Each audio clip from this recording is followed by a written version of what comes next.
আসসালামু আলাইকুম, আশা করি ভালো আছেন।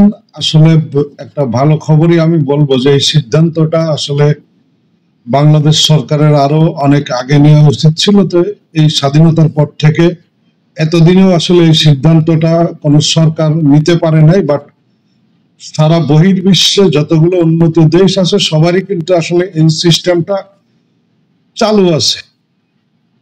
যুব সমাজের জন্য সার্বজনীন সামরিক প্রশিক্ষণের প্রস্তাব দিয়েছেন জেলা প্রশাসকরা। তারা বলছেন যাতে দেশের প্রতিরক্ষায় যুব সমাজ মিলিটারি ট্রেনিং পেতে পারেন এবং দেশের প্রতিরক্ষায় তারা অংশ নিতে পারেন। মঙ্গলবার 18 ফেব্রুয়ারি ওসমানী মিলনায়তনে জেলা প্রশাসক সম্মেলনে প্রতিরক্ষা মন্ত্রণালয় এবং সশস্ত্র বাহিনী বিভাগ সংক্রান্ত অধিবেশনে তারা এই প্রস্তাব দেন।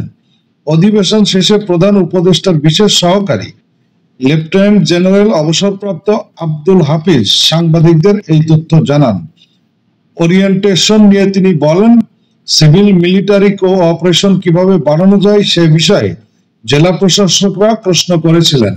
সিভিল প্রশাসনের অফিসাররা যে ওরিয়েন্টেশন করেন, ডিভিশনাল পর্যায়ে এই ওরিয়েন্টেশন গুলো করা কি সম্ভব কিনা, যাতে সিভিল প্রশাসনের সঙ্গে সামরিক বাহিনী বা সশস্ত্র বাহিনীর বোঝাপড়া কিভাবে আরো বাড়ানো যায়।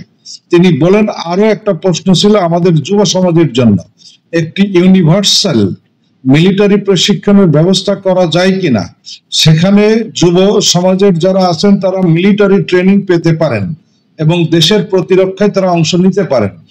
আব্দুল হাফিজ বলেন, তারা নিজ নিজ কয়েকটি জেলায় বিশেষ অভিযান পরিচালনা করতে চান সন্ত্রাসীদের বিরুদ্ধে। রিমোট জায়গায় বা চর অঞ্চলে যেখানে হয়তো বেশি পরিমাণ সোর্স দরকার বা লজিস্টিক নিয়ে যেতে পারে, এই ধরনের এলাকায় তারা অভিযান চালাতে চান, সে সংক্রান্ত প্রশ্ন ছিল।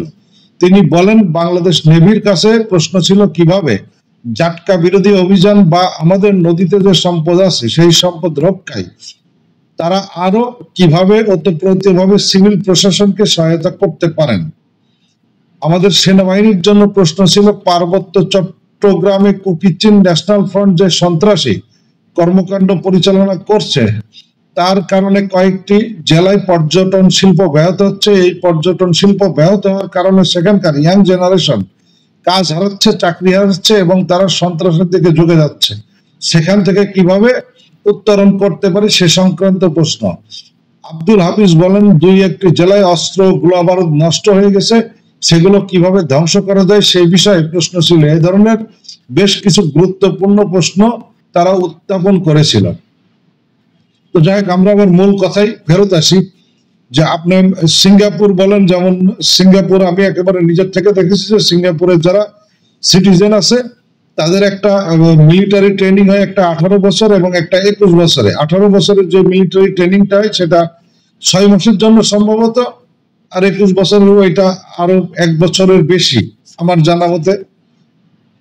তো যাই হোক, তো বাংলাদেশের যুব সমাজকে যদি আসলে এই মিলিটারি ট্রেনিং দেওয়া হয় তাতে দেশেরই উপকার হবে, সেই সাথে দেশের যে কোনো আপৎকালীন সময়ে তারা আসলে দেশকে বিভিন্নভাবে সহায়তা করতে পারবে।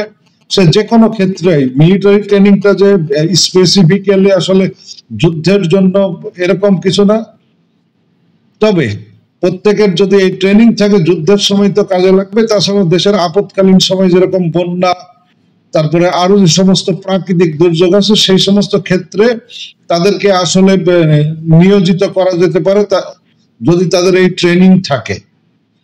তো দেখি আমরা আসলে যদি এই উদ্যোগটা সরকার, এই সরকারি অন্তর্বর্তী সরকার যদি গ্রহণ করে এবং বাস্তবায়ন করে তাহলে দেশের জন্য মঙ্গল হবে।